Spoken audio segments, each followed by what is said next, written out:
want to do anything that is like just in favor of yourself, being like, yeah, I get to do that thing. Like, you really want to serve the character. So the only real little thing that we felt was like a place to massage that just felt fun for us, something that we all, as me and Mike especially, and Sara, when we communicate, we're very gremlin-y. So something we say a lot to each other when we're confirming stuff is yays.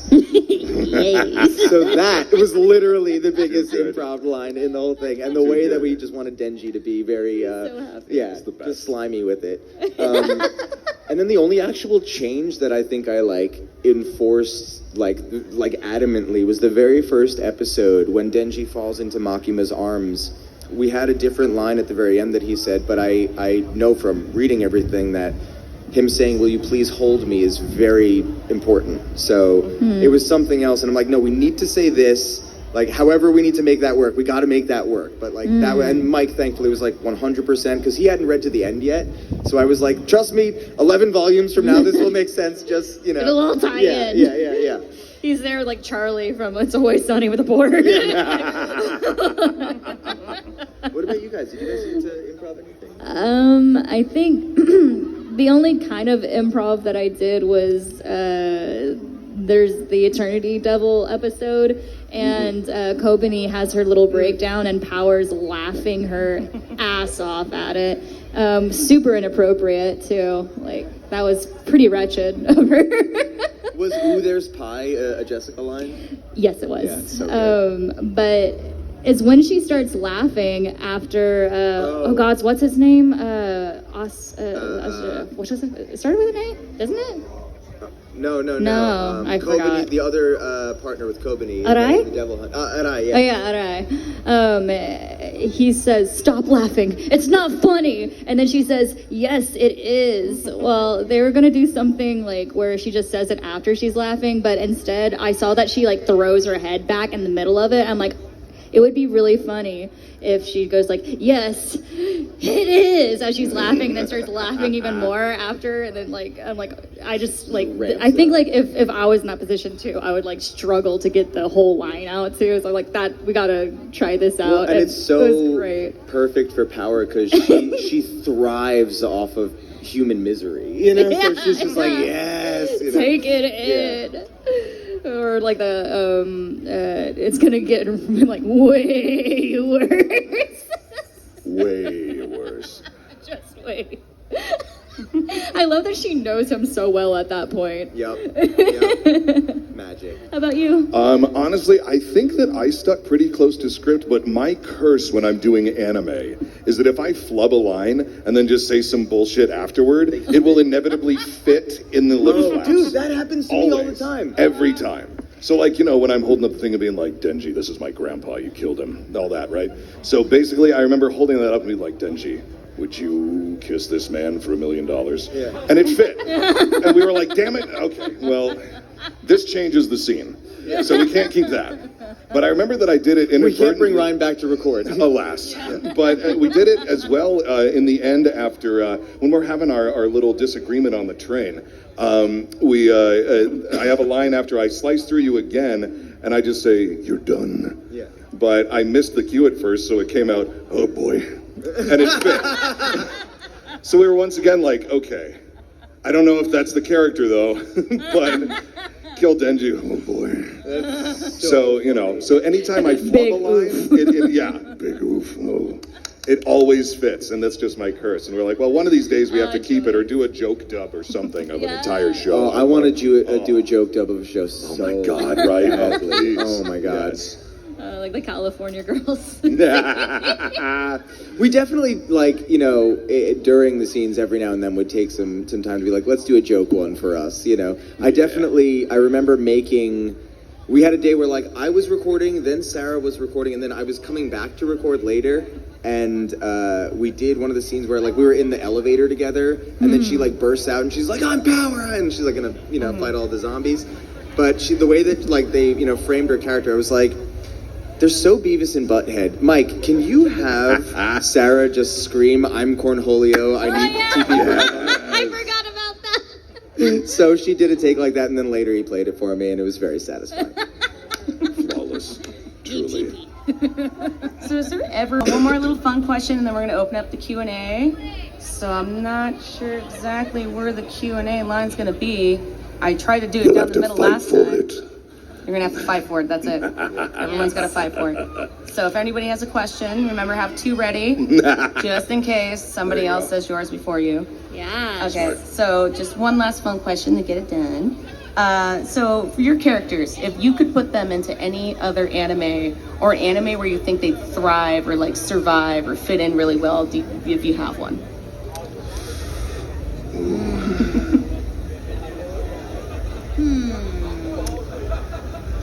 In almost every other anime I can think of, there's at least a 60% less chance he'll get kicked in the nuts a lot. So that's tricky. At least 60%. But never 0. Never 0. Never 0. He's a kickable guy. Yeah, I mean, he's asking for it. He truly is. Oh man, that's a good question. I'm struggling to think of Yeah. anything. I think it'd be fun to see him in Attack on Titan. Ooh, yeah. Oh, that would be absolutely. perfect for her too. She could eat them. Yeah, honestly, that's true. we found a way to fight against them. She'll just eat them all. She will not stop consuming the Titans. I've actually been asked this a few times, and I've thought about it quite intensely. And I think there's really only one right answer for Denji, and it's Pokemon. Yeah. He deserves to be in an environment where there's just tons of loving little animal friends and really good food, and everyone's nice. That would be lovely. All right, that's wholesome. I thought you were going to say Attack on Titan too. I was like, Do you know gonna what work this for all boy's you guys. been through, man? This guy deserves something fun. Give him some joy. Okay, so for the Q&A together, or are you always separate? Well, They have to because- keep us separate. Yeah, well, that's we would just tear each other apart. The process of dubbing in particular, it's so technical that it actually makes less sense to have multiple people doing it at once, because it would be really like a messy process for the engineers and the actors to like duck in and out. I've done it where you are in like separate booths and you are doing it in tandem. It is really fun, but it's a lot more logistically difficult, and also we live in different places. Like I'm in Los Angeles, she's in Dallas, he's in Los Angeles, half the rest of the cast is in Dallas, so... And everyone is also always working on different projects at the same time.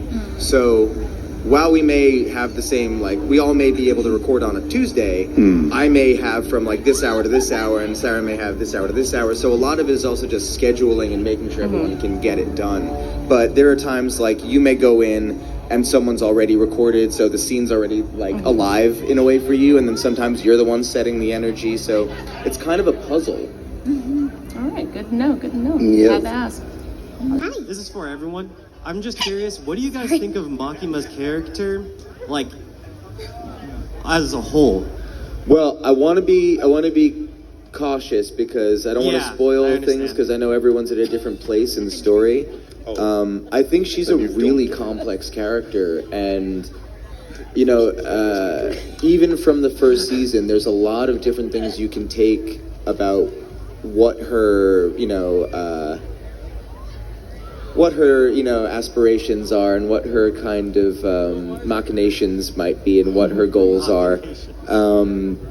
But I think she's a deeply fascinating character, and I mean, currently, even in the manga, there is a lot that really recontextualizes her character in really unique ways. So I think she's definitely one of the more fascinating, mysterious ones. And the first season really kind of just drip feeds you a little. So I don't want to say too much, but I think she's really such a well-written character.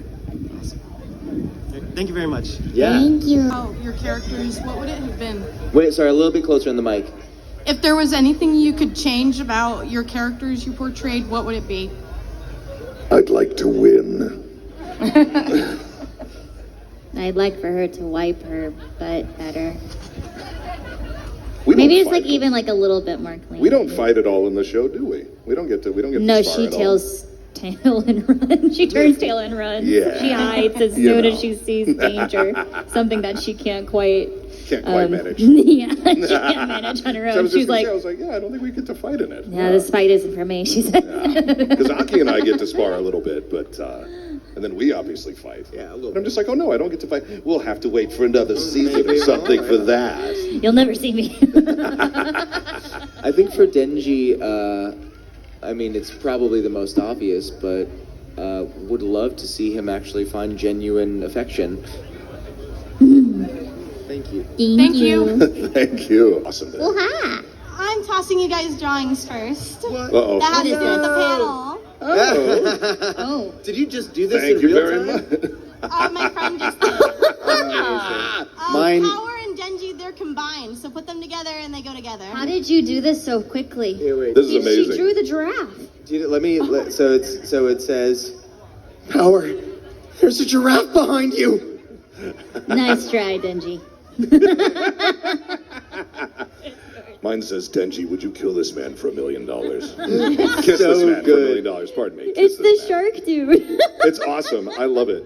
Would you The kiss this man for $1 sideburns, million? Oh my perfect. god. His Phenomenal. sideburns are immaculate. Thank you. Incredible. These are awesome. Thank you. My question is, Chainsaw Man blew up so fast. Did it spook you guys at all with the fact that the fandom just immediately was in love with this series? Because I was a fan first, it didn't surprise me how much people loved it because I was in that space. I wasn't expecting it to be as big as it's become already. It's huge. Because I really thought, I was already seeing people cosplaying the character just from the manga before the show was even out, so you could feel the enthusiasm. But I had a power come up to my booth like a month before it was supposed to be announced. And I had to be like, I like your cosplay. I genuinely, I think, when I first read it especially, I was like, this is going to be cool, and this is going to be popular, but not in the way, I thought it was going to be like niche, where it was like, if you know, you know. And then all of this has just exploded, and in hindsight, it makes sense, because it's so deeply relatable, and deals with so many things that so many of us are dealing with that never really gets spoken about in media. And it came at such a perfect time, too. Yeah, we all needed it. So yeah, I'm so grateful, but I did not expect it, no. Yeah, I don't think I really realized the gravity of the situation until we went to the premiere and I saw how many people were in those seats and I wanted to throw up. I was like, oh God, I'm going in front of those many people. They brought us out for a panel and to premiere the first episode at New York Comic Con, and it was a room of 5,000 people. And we were just like, huh? My thing is that I play a lot of bad guys, and they tend to die. The Katana man, he did. So it was exciting to be like, oh, I'm sticking around for maybe more? Okay. So that was lovely and a totally new experience for You me. have a curse. Yeah, Your indeed. voice is a curse. It truly. I tend to play a lot of kids that get killed. So Well, I there don't you know if that's know, it. like you do. Anime. Thank you so much. Thank you. This rocks. Thank you. Thank you. Wait, how are you doing it at the same time? There we go.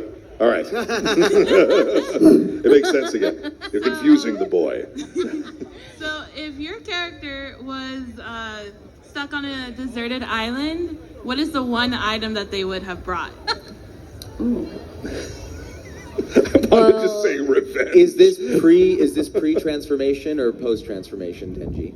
Post-transformation. Okay, because if pre, I was just gonna be like Pochita. Okay. And they're by themselves, eh? Okay. Damn. I was gonna say, okay, well, she's good on blood because she'd have Denji, but since he's, well, maybe she'd bring Denji. There you go. And Conveniently. Denji wouldn't have time to think, so he would just be holding a frying pan and be like, I guess we could figure out how to use this. I think you would at least bring a piece of Denji, maybe the head, and would No use matter it as, what, I'm getting on this island. Yeah, you're getting on this island regardless. But I think he would treat it in a very sort of a Wilson way and paint a face on it. You know what I mean? And have deep, terrifying conversations by himself on the beach in the sunset. That totally tracks. Because he's not a weird guy at all, right? No. Very normal things. Thank you. Thank you very much. Oh, he's so cute. What was your favorite battle during the couple of seasons? Honestly, I liked You know what? I liked almost all of them, but anything that's on a moving train feels very classic to me. So the fact that we got to fight on the train, in the train, around the train, Through the train. like honestly, you know, it was, I mean, I'm sure that we wrecked some people's commuting day, but, you know, when it's a revenge mission, I mean, everyone should make room for that. Yeah. So that was probably one of my favorites, because we also got to exchange some juicy dialogue, and then, you know, you got such fabulous one-liners, and we learned that I don't pay as much close attention as I think I do. And so that's always fun for me. So I really loved that fight. I thought that was delicious. That was good. Yeah, I think I also have to go with that one. It's one of my favorite things too after that episode came out is, you know, the moment when they're fighting on top of the train and they're like clashing and like the camera's like going all over the place. Somebody made this amazing edit where they were like, they drew in the theoretical cameraman. And it's like, oh my God. And he's like jumping all over the place trying to like film the scene. That's genius. That's So I have amazing. to Oh my find God, it. It's you gotta really find funny. that. That's awesome. But yeah, I think that one like was so visceral and fun. And then I'll cheat and say another one because the fourth episode was basically just one giant fight for me where the whole time I'm just fighting the leech devil and like Denji's got one eye bulging out of his head, you know, the chainsaw's coming out halfway, he's like tongue hanging out feral, like dry heaving while he's screaming, and like I looked like an absolute psychopath recording that because you have to basically embody that physicality. So like when he's running through the rubble and he's just like I was, you know, totally chaotic, and it was so much fun. I liked when they were Denji was attacking the Eternity Devil one. Oh yeah, that's Oh, he's like he was just going and going and going, and you just hear him just like going to town in there, and the Eternity Devil like cringing in pain. And it was happening for 3 days too, right? Yep. It was insane until I was like, okay, that's enough. I was like, you done already? Man? Oh, all right. Just starting to enjoy this. I was just getting into it. Thank Thank you you. so much. Thank you. Just got into it. You know what? She freaks me out too. I get it. She's terrifying. This is my favorite anime, Heck? and Oh, I painted that. Oh, that rocks. Oh, Okay. it's lovely. That is Oh, extraordinary. that's very cool. Is it watercolor? It's watercolor. Oh, with that's pen. fantastic. Oh my god, that is gorgeous. Thank you. Well done. I like Denji looks so messed up. I love it. Like you can see like the black eyes and everything. Oh my god. How long does something like that take you? I did it yesterday, like 4 hours maybe. Really? Incredible. Wow. That is absolutely extraordinary. I Thank struggle to use Yeah, that Scotch that tape, belongs so this to- is fascinating. That belongs in a museum. Thank you. It belongs in a museum. Yeah. If you're not, you should be tabling at these Truly. conventions. I have a full-time job doing real people stuff, so art's only for fun for me. Well, this is Quit your an job. extraordinary honor. Thank you. Thank you. I'm really excited about the Resi arc that's coming out, like next level. Yes. Is there anything you can kind of tease about it that you were excited about for all of you? I mean, as someone who read it, you know, and knows where it's going, and obviously I don't want to spoil, I can say for sure that in part one, it's one of my favorite arcs of the story. As for those of you who've only seen the first, 12 episodes, that barely scratches the surface of what this is, and the movie is going to be the first arc to really kind of like really open it up and shift your perspective on what this is going to be. And there are certain lines of dialogue that I have been waiting to say for years that are, to me, some of Denji's like most potent and important lines in part one. So there's one in particular, I won't say it obviously, but there's one in particular that I am very excited about, and will give full gusto. Awesome. I'm gonna tease you that it's gonna be coming out. I like that. That was mine. Oh, It's coming out. You don't get to It's see coming it out, yet. yeah. It's coming. It's coming. But neither do we. Yeah, that's all we got, I'm afraid. That's okay. The fact that we're so close, though, October, guys, we are there. We We're are getting there. there. Chipping away. Thank you. This is amazing. Thank you so so much. Thank you. Brilliant. Brilliant. Actors, do you guys find it easy to get into these characters, or do you guys have like a method for this one? Is it like It depends. I find that, scrungly, scary, growly bad guy. Yeah, I think I can get into that. Oh, he's mad too? I get that. He's full of simpler emotions than some of the other characters. So there really isn't a whole lot of that was harder to latch onto.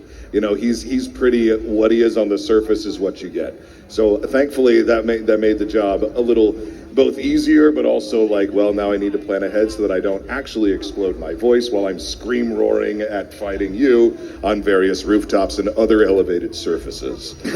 So it was mostly like a technical prep for me, but I'm like, oh yeah, I'll play this guy. He's just sort of rage incarnate, and he just wants to get this kid, because this kid got his granddad, and his granddad got. So, yeah. Really, he doesn't care how it happened. He just knows that his grandpa got murdered. He got. Right? He just loves his grandpapa. How dare you? That was his last. Look, he was the best guy around. He was a good What man. murder? Just got in the wrong crowd. He loved good ramen, though. Oh my gosh. What's your prep, Sarah?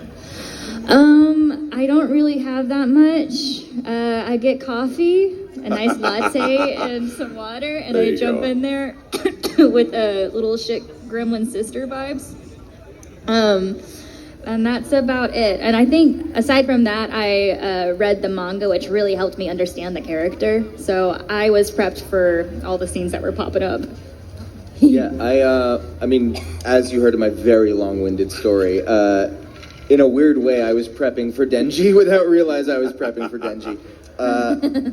And yeah, reading the manga, I came at it from, a really deep emotional place, which is rare to get that kind of time to have done the homework, because it's more common that when you are working at the level we're lucky to work at, the thing about our job versus doing something on camera where you have time to rehearse and you're running the script and you're studying your lines and all this stuff, with voiceover, you could be working on a bunch of different projects at once on any given day, a few things maybe even in the same day, and sometimes you get cast in a thing and maybe you don't even know what it is. It's a fake title or this or that or whatever, and you're kind of from just training your skill and your craft as an actor and learning how to unlock whether it's certain parts of yourself emotionally or how to engage in parts of your body that can deliver those feelings, you kind of become like a Swiss Army knife, and it's more about being able to get to those places quickly and lock into, okay, this is who you are, this is what you need to accomplish, this is where you're at emotionally, and go.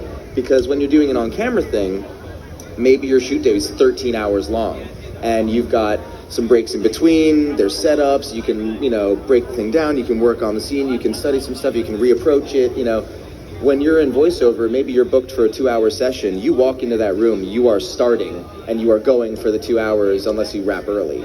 So you have to just go in and be ready to just start doing it. And a lot of us have just, you've just trained to the point where you are just used to, it's sort of like multiple personality disorder, but we get paid for it. That's crazy. Yeah. Thanks so much. Thank you. Thank you. Hi guys. You look great. Yeah, fabulous. Thank you so much. So I am a huge film lover as well, actually. So obviously Chainsaw Man is my favorite anime, it's my favorite manga. My roommate and I have a Chainsaw Man themed living room. It's it's bad. It's bad. You're both killing it right now. Yeah. But anyways, so my question is, what is your favorite movie? And then in comparison, what would your character's favorite movie be? My favorite. Oh no. Not It's so hard to be a single thing. I've always had a small roster of things that I move around, but one that is in my top 5 always is a movie called Eternal Sunshine of the Spotless Mind. That some of you know it's sweet. It's a deeply romantic, bizarre, funny film, very surreal, and it's about 2 people who fall in love, and their relationship is like all relationships, it goes through all of the waves. And in this world, there is a technology that you can basically, if you've experienced trauma in your life and you cannot find yourself being capable of moving on because like you're just so depressed, you can have that thing erased from your brain. So the idea of the movie is this couple keeps erasing each other and finding each other, and it's really deeply weird and beautiful. And that would be one of mine. I think for Denji, because he really he loves like everything. He really loves good and bad movies. So I think he would be like equally fascinated by like Blade Runner, but he would also, I think, love like the Toxic Avenger. Like just like total nonsense. Yeah. Attack of the Killer Tomatoes. Like he'd be like, that's high cinema. You want me to go? Or you got it? I really struggle with this, but Power would watch E.T. She'd find it oddly calming. Are we picking it for our characters? Both. Yeah, both. Yeah, and for yourself. Oh no, I didn't prepare for that one. Oh. Sorry, okay, dear. That was almost a genuine spit take. Just like get electrocuted. I think for myself, I'll say Spirited Away. Good pick. Because I feel like it's the one movie I can watch a million times over. And Great call. when I was in high school, I've always been a scared little thing, but I got scared to fall asleep quite a bit at night. And I always remember turning that on, and it would always calm me. And I would have put it on a sleep schedule because I have to turn off at some point. Because like if it doesn't, I'll just wake up and just hear like Haku! I'm like, but it's also one that I watched a million times over in one sitting, and also watched it in the different dubs too. For Power, well, that one's kind of.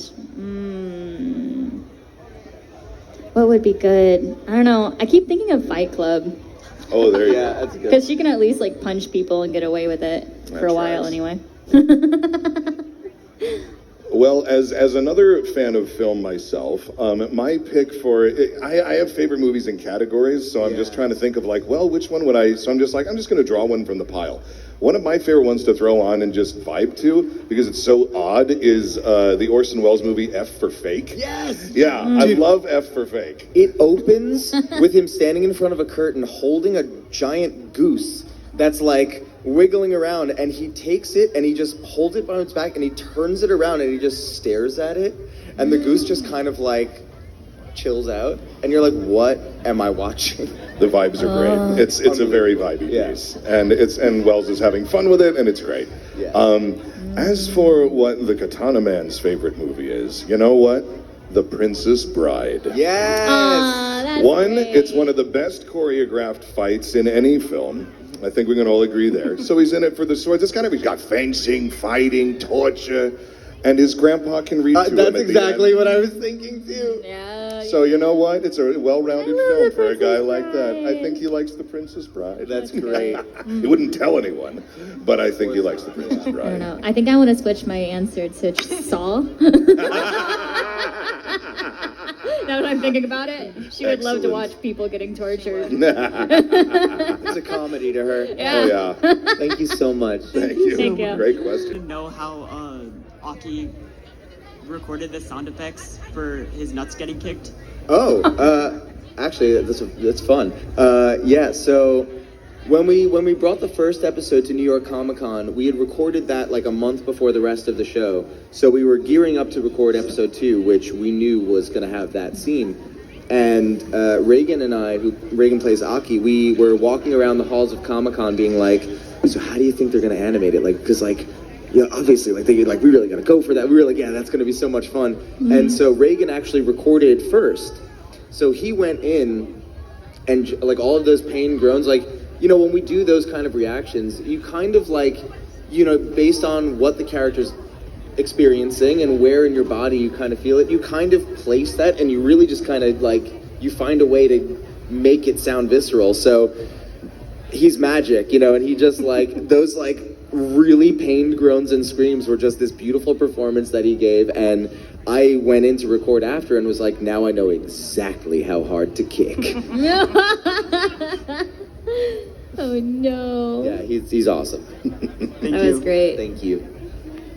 Hey guys, first of all, I want to say thank you for all of your work, not just in Chainsaw Man, but also in like all these different animes. I think you guys are doing great, and all of us really appreciate what you've done, especially with Chainsaw Man. And I want to say thank you for that. And my question is, throughout all of Chainsaw Man, not just in the voiceover work in your department, what is your favorite and least favorite part of any part of the making or filming or voice acting of Chainsaw Man? The least favorite part is waiting for more. I was gonna say, I was like, when it's done? It's the waiting. Oh, it's agonizing. Yeah, because it's a very fun world to play in. Yeah. So, you know, it's kind of like the joy of such rewarding fight scenes, such choice dialogue, even if it's not ours, like, you know, the you know, Dick and Predictable. It's awesome. Even though it's not my line, it's still awesome. Like, and you still appreciate it. I think my favorite part is getting to watch the end result when everybody has finished. When it's all in. Yeah. Oh yeah. And or getting to watch his scene before it goes out. Totally. Like the nuts or nothing scene. Mike played it for me before I that's left. amazing. I was literally on my hands and knees crying. And I'm not even like exaggerating. I needed a while to collect myself. Yeah, with doing a show like this, I mean, getting to like, you know, because we're seeing the animation, everything first before you guys, so it's like even just seeing how visceral it is and being like, yeah, like we're doing it, man. It's so fun to engage in it. Yeah. And then the other thing that you can never expect or know how to process is this. Like, I never would have imagined that we would get to experience something that people care so deeply about and connect with what we're doing. Like, you know, we're lucky to be like a vessel for these characters, but we didn't create the story or anything. So like for you guys to care about our connection to it, it means so much. And I have been so deeply enriched by meeting so many cool people, the incredible artwork, the cosplays, the enthusiasm, the conversations we get into, the theories. It's such a beautiful, living, breathing fan base. And the coolest part about the hardest part, which is the wait, is that after getting to meet so many of you guys, you like become a part of us through the process. So then when we go back to record, you all come with us, you know? So that's my favorite. You know, I was going to say the exact same thing. Took the words right out of my mouth. Word for word. Insane. You're just so eloquent, I tell you. You know how you say that we need to get like 2 questions ready in case someone else says it? Well, well, there it is. You have to come up with 2 answers in case. Brilliant, though. Brilliant. Well said. Well said. Thank you so much. Thank you. Thank you so much, all of you. Thank you. Thank you. I believe you were asked about your favorite line, but what would be one of your most challenging lines you've had in the show? I think with me, it was kind of trying to find the balance of when he's not in devil form, and the balance of just how nonchalant is he. We needed to make sure that he was pretty even-keeled, and so we sort of leaned on like a Darth Vader kind of wavelength where he mostly just stayed right here, right? So we had to, sometimes the inflection would get a little too hot, and we're like, no, let's bring him down again. So then we had to make sure that he was back here again, and he was just sort of, so it was that kind of thing. Like, it was an interesting challenge to like, of course when he's in his devil form, he's a little more, you know, expressive and whatever, and a little more roary and things, but when he was in his regular form, we had to try and keep him very even-keeled, and that was an interesting line to walk. Love that. I didn't expect. It's such a contained, you know, very chill show, Chainsaw Man. You know, so. For me, weirdly enough, it was a single scream take that was the most difficult. When fighting this ass clown. Love you, buddy. There's at the top of one of the episodes, Denji like jumps into the air towards Katana Man and he just screams the word die, but it's like an 8-second long scream. And it's one of those where the first time we did the take, I went too long, and you can't really like edit that in a way that sounds natural, so we had to do another take, and by that point I was gassed out, so I went a little too short, and then we had to like gear up for a third take. So at this point I'm like, my eyes are going in different directions and I'm like trying to breathe regularly, and I'm like, all right, we got this. And just, it's so strange because you think, 8 seconds isn't that long, But keep in mind, you are screaming from like the base of your toes. You're using everything you've got, and you're going, die.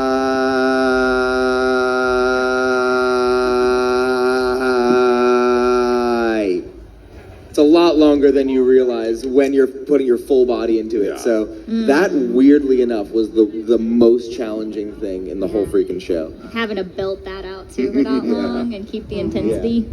Yeah. But fun still. But definitely I was like, oh, okay, I think we got it. And mine was when Power and Denji were getting murdered a million times over by Kishibe. And she woke up to Denji being incoherent, and so she had to like bust his head in a few times and say, heal, heal, heal, heal, heal. I had the same thing where I had to go like a certain amount of length for the last heal on that. But I also had to scream through every single one of those, and I had to do it at a particular length for all of the heals and keep the intensity, and it kind of like lost my steam a few times. I'm like, I'm gonna die. So I think I had to redo that, like, I had to do like 8 takes before I finally got the timing right on the last one specifically. But yeah, I got some tea after that, and I was feeling good. Long story short, I think we all need to take swimming lessons. That's awesome. Thank you so much. Thank you. Hello, hello. You guys are so sweet. Goodness, What you're is all this? so Oh my god. generous. My friend drew some more drawings Oh my god. for you guys. 2 drawings? You guys work fast. One says Attack of the Killer Tomatoes, and Denji going, this is so peak. Finally, peak fiction. Says Wilson. Who the fuck is Wilson? Oh my god. Who is that?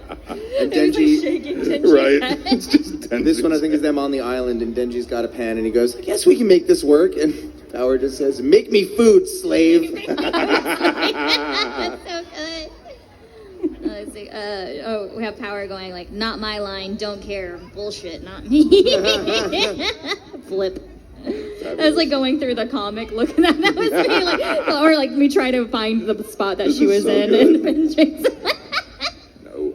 That's clever. Fabulous. Thank you. Amazing. So cool. But hi. Hi. Hello. My question would be like, from your personal like opinion and experience, what's one of the most difficult things about being a voice actor? I think, like in the generalization of it, you know, being an actor in general, you're always having to keep training and working and, you know, fighting for, you know, your next opportunity. You can't get lazy. You have to keep really like working your butt off. And I think the hardest thing about it for like anybody is that no matter how talented you are, no matter how much time and money and energy and passion and how deserving you might be, and how you like everything could be in the right place, and it can still not happen, and you can still not work at all. So like it's more about like being okay with that insane gamble and just kind of riding the wave, because you do it out of love, and the process is so random. I mean, I know so many people that are professional voice actors in stuff that you guys watch that also work other jobs because they don't work enough consistently, or they're not a part of a super big thing, or, you know, and it doesn't mean that they're any less capable or, you know, skilled. There's so many things to this about like, if you're lucky enough to work on a lot of projects at once, or big projects that sustain, and all of these different layers. So we're part of the very privileged, you know, very small, lucky group of people that get to experience like this kind of level of it. But the average, like my first, you know, year of voice acting, you know, I did it all without an agent. I was, you know, reaching out through emails to studios. Like every day was, you know, a 9 to 5 of just getting people to know I existed, and auditioning and putting your energy out there. And I mean, there are countless auditions that, you know, you send out that you're never going to hear back from or anything, and you just kind of have to have the fuel to just keep going, you know. For me, it's the scheduling. Yeah. It can be really difficult because especially with doing conventions around doing voice acting. Sometimes a lot of things don't align very, very well, and it can also be difficult to try to do vacation and try to be like, okay, when do I think the season 2 of this thing is gonna be coming out? I'm gonna try to like hope that I don't build a small time frame for me to go visit my family over here, and I can't make it more than a week, because if I do, they'll have somebody either come in and do that work for me, and I'll have to come in and redo it later on, or I'll get recast. So, balancing that is pretty hard. It's also difficult to not make vacation out of the work at the tail end. So like sometimes I'll go to a convention and I'm like, let's add like 2 or 3 days on the end. But then you have to be careful, because like, what if I have a back-to-back convention? And then I won't have enough time to do voice work in the middle of it too. Fair. Yeah, I was just stunned there for a minute. Regrouping myself. There's another giraffe now. Yeah, Where these is things happen. Jeffrey? Jeffrey. Jeffrey's forsaken us. He surrendered. Mine is very much in line with what Ryan was saying. You know, like acting is certainly a craft. It is something that is constantly evolving. You can always learn something new. You can always learn different tricks. You can always, find out new things about your own instrument and things like that. And in light of that, one of the things that can be not necessarily super challenging depending on the piece, but it definitely surprising if you're not ready for it, is sometimes you audition with one voice, but they want to sort of adjust on a dime. And so they'll be like, can we, I forgot like, about that. yeah, so it's like, that's always interesting, because, like you audition in a voice that you're comfortable with, that you think fits the character, that you think covers all of the things that the character needs to achieve or whatever, or fits the character's age, all the specs.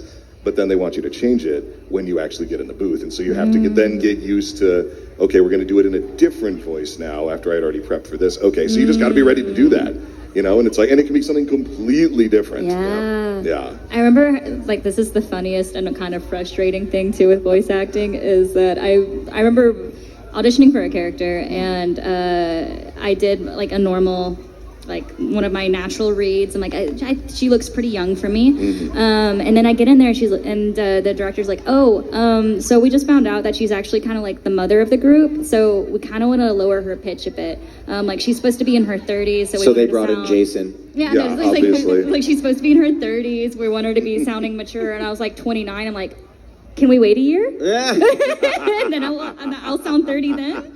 That's not how that works, apparently. To touch on what Jason said, I recently worked on a project where I auditioned for the character in a particular like register in the voice, because it just felt like that's where he sat. Booked the role, went in for the session, recorded the first episode, and the director, when I went in and we started doing the first few takes, we recalibrated, and they were like, actually, we want to kind of like put it more in this space and register. And I was like, oh, okay. So I like shifted all of my kind of energy and gear, and we like did like 2 or 3 episodes in this session. And then like a week goes by, and then I get an email from my agents, and they're like, hey, they want to bring you back to re-record those episodes. And I was like, what? Okay. So I go back, and no, actually I didn't even know. They were just like, hey, you have another session. And I was like, okay, yeah, the show's continuing. So I went in to record, and the director was a different director, and they were like, okay, it's not you, but we have to re-record everything we've done over. And I was like, what? And they're like, so the voice that you did, you was different than how you auditioned, and the clients really liked the voice that you used in the audition, and the director didn't have your audition, so they weren't going off of that. And I was like, got it. Okay, so I basically redid the episodes, and we had to like rush through everything to like make sure that we were lining up the stuff. But oh my it was God. the first time that I've ever actually had to go back and do everything over. And it was so strange, And then we just went back to what I originally was like, bringing to the character. Oh my goodness. Yeah. That's rough there. That's voiceover. Thank you for so asking. much. Thank you. Thank you. All right, so thank you everyone for all your questions, and thank you guys for taking the time to answer. Always a pleasure. I think that's about wrapping it up here, so you can get back in the air conditioning and out of here. All right. Thank you, Thank you all so so bad much. out here, This was honestly. fabulous. Thank Thank you. you. Thank you, everyone, for coming. We appreciate Thank y'all. you. Have a beautiful rest of the weekend. We'll be signing till the end of the day, so come hang with us. Yeah. Please get some food and some water and all the things. Yes. Cheers till next time, y'all. Thank you all. Later, everybody. Enjoy the con. Thank you. And thank you for these drawings. These are They are awesome. amazing. Keeping forever. I have to go find Jeffrey. Jeffrey. Where have you gone?